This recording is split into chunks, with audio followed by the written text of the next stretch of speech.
Jealousy उस पर हावी होने लगते हैं। पर एलाइजा अपनी और आर्थर की फ्रेंडशिप के सुनहरे पलों को याद करता है, जिससे वो धीरे धीरे बेहतर फील करने लगता है। उसकी बॉडी में एक नई पावर का संचार होता है और वो स्ट्रॉन्ग बन आर्थर के साथ एनिमीज का सामना करना चाहता है। आर्थर विंडसम से बात करने के बाद एलेनोर किंगडम चला गया, जहां वो विरियन से मिलने आया था। वो देखता है कि टेसिया की वाइन्स फिर से आउट ऑफ कंट्रोल हो गई हैं और विरियन अकेले उसे कंट्रोल नहीं कर पा रहा है।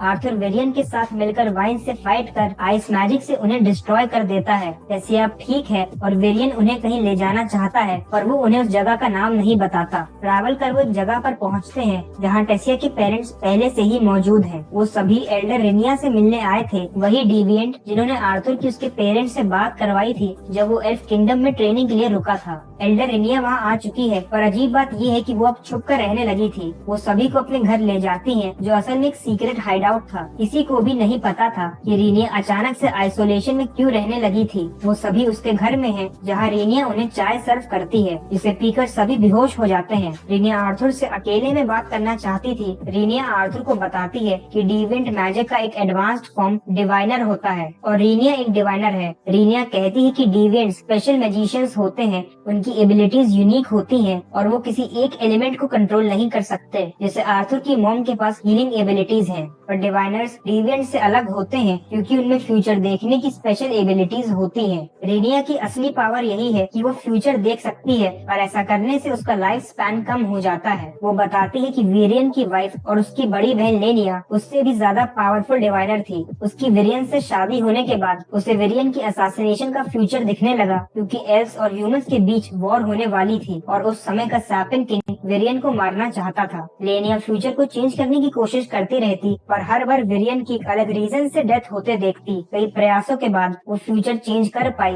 और सैपिन के करेंट किंग ने अपने फादर को मारकर वॉर का अंत कर दिया। पर इतनी बार फ्यूचर देखने से उसका लाइफ स्पैन बहुत कम हो चुका था और वॉर खत्म होने के कुछ हफ्तों बाद ही वो गुजर गई। रेनिया बताती है कि आर्थर के एल्फ किंगडम में आने से पहले ही उसे उसके फ्यूचर के विजन्स दिखने लगे थे। उसने अपनी इसी पावर का यूज कर आर्थर का फ्यूचर देखा है और वो कहती है कि फ्यूचर के सारे इवेंट्स आर्थर के इर्द गिर्द ही घूमते हैं। आर्थर को फ्यूचर में कई मुश्किलों का सामना करना पड़ेगा, पर रेनिया उसे ज्यादा कुछ नहीं बता सकती और उसे दो बातों का ध्यान रखने को कहती है। पहली, लोग कई बार अच्छे मोटिव से बुरी चीजें करते हैं, तो आर्थर को केवल लोगों के एक्शंस देख उन्हें जज नहीं करना चाहिए। दूसरी, सबसे खतरनाक दुश्मन वो राजा नहीं है जो गद्दी पर बैठा है, बल्कि वो अबैंडन्ड सोल्जर है जिसके पास खोने को कुछ भी नहीं है। कुछ देर बाद सबको होश आ जाता है और रेनिया टेसिया को एक ब्रेसलेट देती है जिससे उसकी बीस्ट विल कंट्रोल में रहेगी। एक स्पेशल पोर्टल से आर्थर और टेसिया ज़ायरस सिटी वापस आ जाते हैं। टेसिया वहाँ से अकेडमी चली गई और आर्थर अपनी फैमिली से मिलने चला जाता है। आगे हम देखते हैं कि लूकस उसी ड्रग को ले लेता है जिससे मार्कोस की डेथ हुई थी।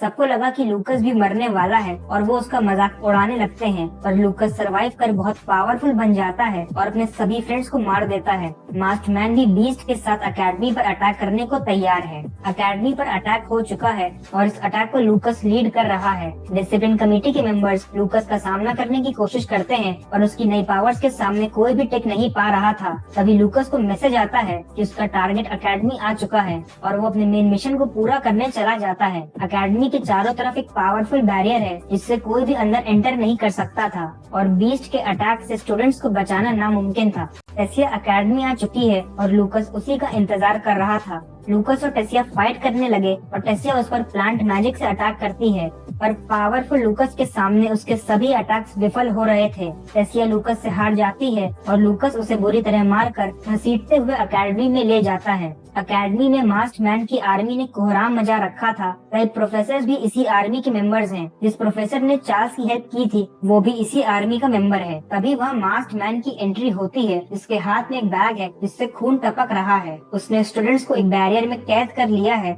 और वो बैग से कुछ निकाल कर उनकी तरफ फेंकता है। उसने उनकी तरफ डोरड्रिया का सर फेंका था जिसे देख सब डर जाते हैं और एलाइजा उल्टी कर देता है। मास्क मैन अपनी आइडेंटिटी रिवील करता है और हम जान पाते हैं कि उसका नाम ड्रैनीव है। लूकस सबके सामने प्रिंसेस टेसिया को घसीटते हुए लाता है और लूकस की इस हरकत से एलाइजा बेकाबू हो गया। उसके सारे नेगेटिव इमोशंस जाग जाते हैं और उसकी बॉडी डार्क मैना से घिर जाती है। एलाइजा की पावर्स बेकाबू होने लगी जिससे स्टूडेंट्स भी हर्ट होने लगते हैं। एलाइजा कम्प्लीटली चेंज हो चुका है और वो एक डार्क फोर्स को यूज कर रहा था। एलाइजा ड्रैनिव के बैरियर को एक झटके में ही डिस्ट्रॉय कर देता है और सभी बीस्ट को अर्थ स्पीयर से मार देता है। उसकी पर्सनालिटी कम्प्लीटली चेंज हो चुकी थी, पर अंदर ही अंदर वो सोच रहा था कि वो असल में है कौन। उसके स्पीयर अटैक से लूकस भी इंजर्ड हो जाता है, पर पावर्स को कंट्रोल न कर पाने के कारण एलाइजा बेहोश हो जाता है। उसके गिरने से पहले ही ड्रैनिव उसे पकड़ लेता है, जैसे मानो उनका कोई पुराना रिश्ता हो। ड्रैनिव एलाइजा को लेकर पोर्टल में जाने लगता है और लूकस को टेस्ला को मारने का ऑर्डर देता है। एलाइजा के बैरियर डिस्ट्रॉय करने के बाद ग्लोरी,